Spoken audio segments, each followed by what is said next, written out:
Okay,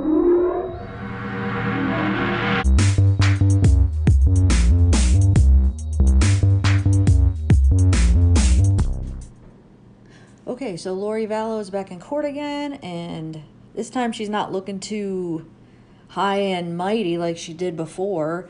She actually looks a little nervous, and it looks pretty bad, and she's got to wear that orange jumpsuit, so that's what she deserves. She still has not even said anything about where her kids. Why can't she just show us where her kids are then if she didn't do anything? But here, I'll let you guys watch it. Here's her court appearance. Calling CSP 20-08, State of Hawaii versus Lori Noreen Vallow, also known as Lori Noreen Daybell. Motion for reconsideration of denial of the defendant's oral motion for bail reduction. Good afternoon, Your Honor. Justin Kohler, prosecuting attorney. With me is Tracy Murakami, deputy prosecuting attorney, appearing on behalf of Spear Play. Good afternoon. Good afternoon, Your Honor. Craig DeCosta on behalf of Lori Daybell, who is present in the courtroom. Great, afternoon. Counsel ready to proceed with the matters? Yes, Your Honor. All right. Before we do that, let me just state on the record that there have been additional applications by the media for extended coverage. The court has granted all of the applications, and I just want to note on the record, this includes NBC Network News, A&E Networks, KLI-TV2 News, KHON News, and the Garden Island newspaper. And this is with the caveat that there would be no additional cameras allowed in the courtroom other than what was approved on February 21st, 2020. All right, so Mr. DeCosta? Your Honor, with regard to the issue of our motion to reconsider, I'd like to respond to a couple of the filings which the state has brought forth. They're relying on 2011 civil contempt in a custody dispute. And even if this was a criminal contempt, in Hawaii, the tool that's used to determine whether the person should be released on bail and what the bail amount is, only goes back 2 years. So bringing up something that's 9 years old, I don't think that is appropriate and should be ignored by the court. With respect to the court order, because they're trying to make this a pattern of conduct, with respect to the 2020 court order, Ms. Daybell has an attorney in Idaho who's fighting that order. He actually filed a motion to quash the order prior to the given deadline, and that denial of the motion to quash is, I believe, on appeal in Idaho. So it's not that she's just flaunting court orders. It's that we have a very old allegation and a recent one that is being appealed and dealt with in the legal process. It's believed that order was unlawful and should be quashed. And that order was also mischaracterized. That order didn't say simply produce your children in Idaho court. It pretty much said bring your children so that we, the government, can take the children and put them in foster care. And that's the reason why she's fighting that order. With respect to whether she's a flight risk, Mrs. Daybell and her husband moved to Kauai. No charges were pending in Idaho at the time that they moved. It was a previously planned move, and it's something that makes sense because of all the states that Ms. Daybell has lived in over the past 6 years. Her longest residency has actually been on Kauai. So, with respect to that, it is Lori's position, is our position, that she's not a flight risk just because the state of Idaho decided to file charges against her after she had already gone through with a previously planned move. She's not hiding from law enforcement. She's been under surveillance by law enforcement for weeks prior to her arrest. She didn't try to leave the state of Hawaii. she hired an attorney here, myself, who communicated with the police and said, if you get a warrant, let me know, I'll surrender her. What we're here for today is to ask this court to treat Lori the same as anyone else that comes before this court facing Class B felonies, and set reasonable bail as required by the State of Hawaii Constitution, the United States Constitution. Ignore the publicity, ignore the hype, the sensationalization of this case, and set bail the way this court would any other individual under these circumstances. And as I stated in my pleadings, 23 plus years, I have never seen a Class B felony case where bail was set at over $1 million. Especially with someone who does have ties to Kauai. Her husband lives here. She has established residence here in the past. And she's more than willing, if bail is reduced to a reasonable amount, to actually pay for herself to go back to Idaho and face those charges and defend against those charges. Thank you. Mr. DiCosta, I believe that you and Mr. Kohler take different positions in terms of the statutory provisions that are applicable here in the setting of bail, correct? You rely on 832-16. Correct. And she was arrested without a local warrant. And so 832-16 does apply. She's not facing life imprisonment or death penalty. Therefore, bail shall be set by this court, not an Idaho court. You would agree that that statutory provision leaves it to the discretion of the court to set bail? It is within the discretion of the court as long as the court follows Ms. Dable's constitutional rights and sets it at a reasonable amount. And in this case, my argument is that even given all of the arguments made by the state, that $5 million is not reasonable. I think that amount is overly influencing what this court would normally set, because some Idaho judge who's being appealed in another order by Ms. Dable said $5 million.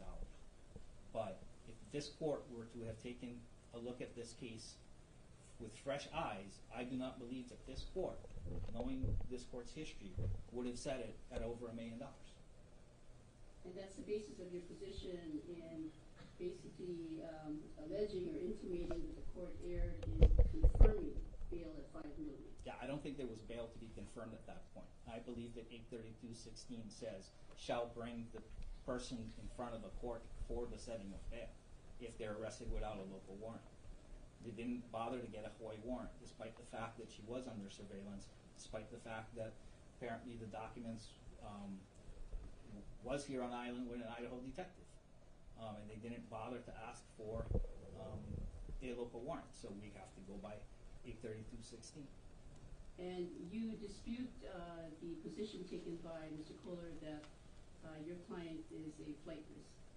I do not believe she's a flight risk. I do dispute that. And, you know, as I stated in my pleadings, bail is meant to secure the attendance of the charged person, and Ms. Dable has done, ever since meeting with me in late January, has done everything correctly as far as being available to turn herself in if that's what was requested. And I think that's all the questions I have at this time. Mr. Kohler? Judge, nothing has changed about this case since we last addressed bail several days ago, other than that we learned of her past history of defying court orders regarding the custody for children, not just in 2009 and 2011, but also what was telling in those reports is Joseph Ryan's statements that she has a history of disappearing when the child's custody is at issue. So You're referring back to the 2011. I'm talking about the 2009 and 2011 reports, in which she was civilly found in contempt and charged with judicial interference. So that certainly, in the state's view, is even more reason to, I mean, our position was always that she should be remanded without bail, but in the alternative, the $5 million was appropriate at the time and remains appropriate today. Now, Mr. DaCosta and I agree that we haven't seen a case like this before. In my 15 years, I haven't, and Ms. Murakami's 25 years, I'm sure she hasn't either. So this case is extraordinary, especially given the fact that the very same day investigators went to her house in Rexburg, she dug out for Hawaii, or she dug out at least for another state and then ended up in Hawaii. And yes, the move may have been pre-planned, but it certainly raises eyebrows with the state that the move appears to have been planned before her husband passed away. So the state considers that as well. So our position remains that Ms. Daybell is certainly a flight risk. She has resided in numerous states in recent years, has had identification from numerous states in recent years, and is in open defiance of court orders, not only from Idaho, but has a history of digging out when the chips are down, Your Honor. So the state rests on that unless Your Honor has specific I inquiries. have a question on the basis of bail, and you cite to Section 804-3 of the Hawaii Revised Statutes, which is not the same basis relied upon by the defense. Well, the state understands that Section 832-16 does give Your Honor the discretion to set the bail. We do not see any disharmony or dissonance between 804.3 and 832.16. Your Honor can look at 832.16 and say, I have the discretion to set bail, and I also have the discretion under 804.3, because that's what we look at in setting bail, that we can remand her without bail entirely. So those sections are not dissonant to us. But at this time, at this bail hearing, you're asking the court to keep it at $5 million. We are certainly opposing the defense's request and asking that you keep bail at $5 million. Yes, we think that's appropriate. Mr. DaCosta, anything further as we move on? Yes, Your Honor, with regard to the 9-year-old civil contempt, she was, I believe, she went to trial on whether she would be found guilty on criminal contempt. Was not convicted. Nothing I've seen in any of the papers sent over to me by the state or filed in this case shows that she has any prior record whatsoever. And so I just want to reiterate that I think she should be treated the same as anyone who comes before this court with no prior record. Even people charged with bail jumping or escape gets a $100,000, $200,000 bail, but not $1 million or $5 million. Okay, thank you. All right, counsel, based on your respective pleadings with the court, including the supplemental memos that were received, your arguments in court this afternoon, the circumstances of this particular case, this court is confirming bail at $5 million. Just want to state on the record, at the prior hearing, the court confirmed bail at $5 million, and let me just state that the plain meaning of confirm means firmly establishes. So I am firmly establishing and confirming what I previously said at the hearing, last hearing. So bail is confirmed at $5 million. I would like an order to that effect, Mr. Cohen. Yes, Your Honor. And as soon as you submit it, the court will execute the same. Thank you. Anything further? Yes, Your Honor. Yes. At this time, we would, Ms. Daybell has executed a waiver of extradition. Having reviewed all of the paperwork submitted by the state, we're not disputing that she is a person charged by the state of Idaho, and she would like to expedite her return there so that she can defend herself against these false allegations. Right, very well. Then, Ms. Daybell, would you please stand? And as soon as you're ready to turn that over to the bailiff, Yes, Your Honor.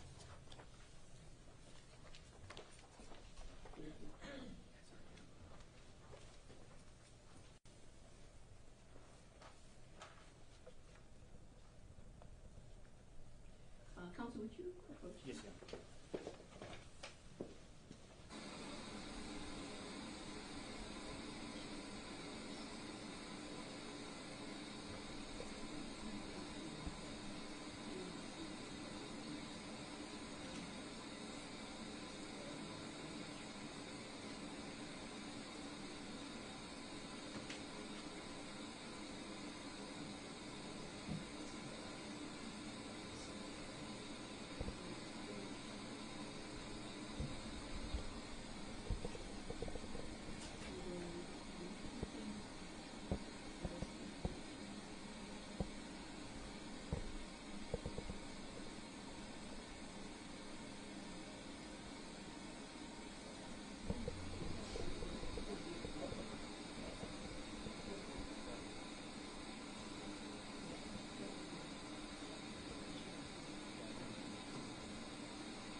Ms. Dibble has initialed the changes.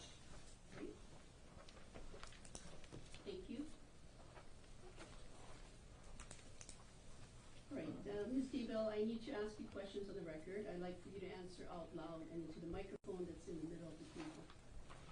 First of all, are you Laurie Noreen Dibble, also known or formerly known as Laurie Noreen Vallow? Yes. And how old are you? 46. And in what year were you born? 1973. What's the last grade in school that you completed? 12. And for the record, you can read and write English. Correct. Is your mind clear this afternoon? Yes. Are you under the influence of any alcohol or drugs? No. Are you being treated for any mental illness or emotional disability? No. Now, the court has received from your attorney a document entitled Waiver of Extradition. Can you confirm that this is your signature on page 2 of the document? Yes. And you signed it, excuse me, this afternoon, February 26, 2020. Yes. Did you sign this in front of your attorney? Yes. And did you carefully go over both pages, and including the signature page on page 3, with your attorney before you signed it? Yes. And do you understand what you signed? Yes. All right. Do you have any questions for the court as to the effect of signing a waiver of extradition? And as the court asked you at the last hearing, you understand full well that you have the right to be represented by an attorney at all times. Yes. Now, I also asked you at the last hearing, I'm going to ask you again for the record, you understand that you and your attorney have the right to test the legality of the arrest. Yes. And you understand that you have a right to an extradition hearing. Yes. And you understand that the court expedited the last hearing and set an extradition hearing at your attorney's request. At that time, it was Mr. Hempy. You have Mr. DeCosta today. We set an extradition hearing for Monday, March 2nd, 2020 at 9 a.m. Correct. And you understand that you have the right to a hearing to determine whether you are in fact the person that the state of Idaho is seeking to return of. And you understand that by signing this waiver of extradition, you are giving up your right to the hearing that this court set for Monday, March 2nd at 9 a.m. Yes. And you, by signing this waiver of extradition, you are basically telling the court that you will go voluntarily and willingly with an agent that is sent from the state of Idaho back to the state of back to the state of Idaho. Yes. And you understand that traveling back to Idaho, this waiver of extradition would also cover any other states that you may pass through. Yes. All right. Any questions before the court makes its finding? No. And counsel, was there anything further that the court needs to address in its colloquy? Your Honor, may we approach about the form? Yes.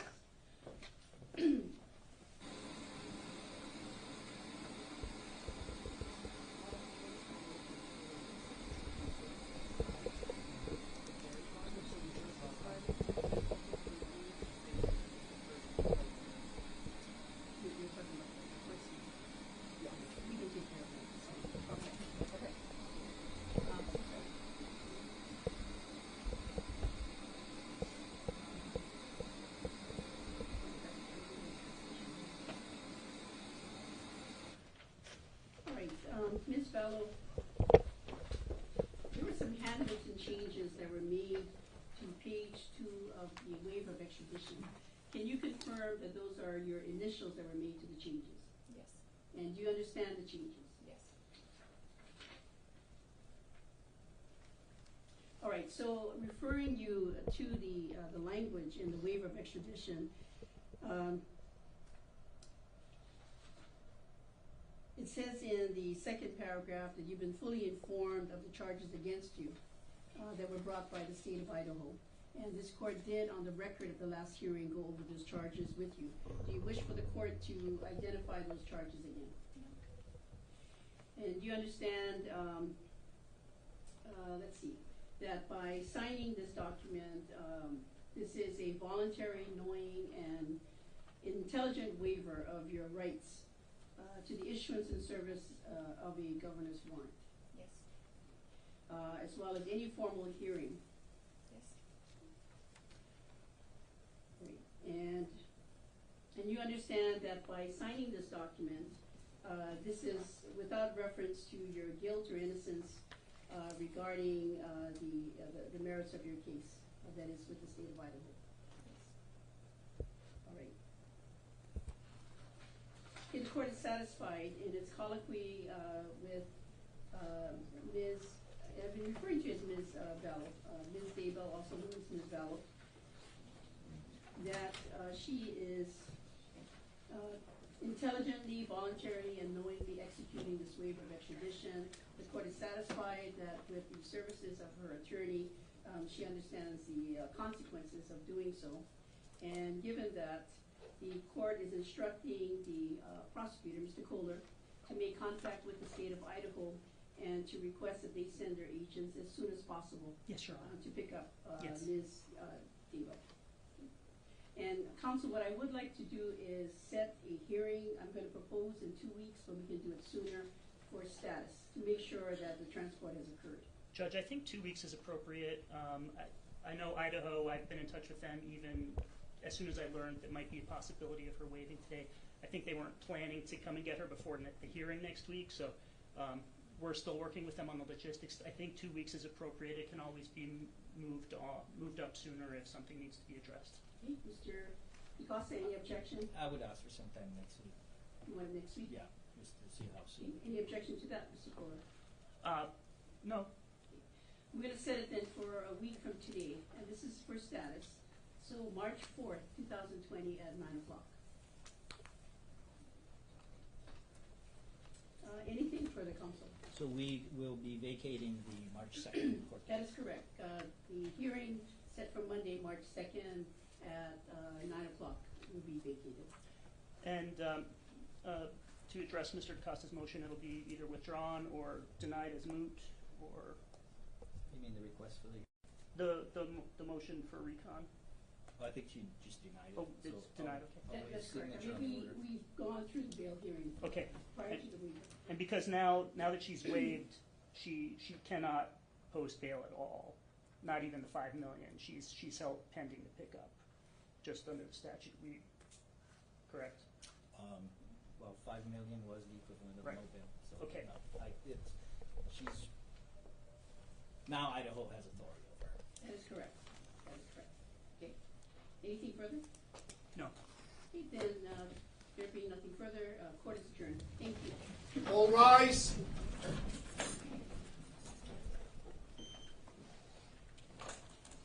Thank you. You can exit the courtroom.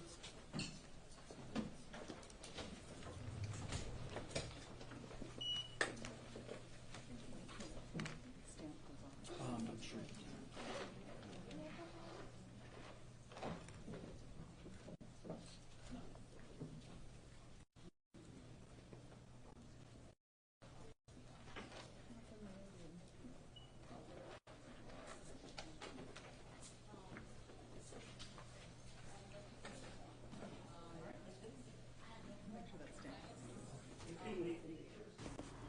Did you guys notice her look back to see if Chad was there? Oh, he didn't come see you. Wonder why, though, he wasn't there. Oh, well, he's probably happy he's still alive, because that's more than you could say about her other husbands. Jeez. So, all right. Have a good day, everybody. Bye.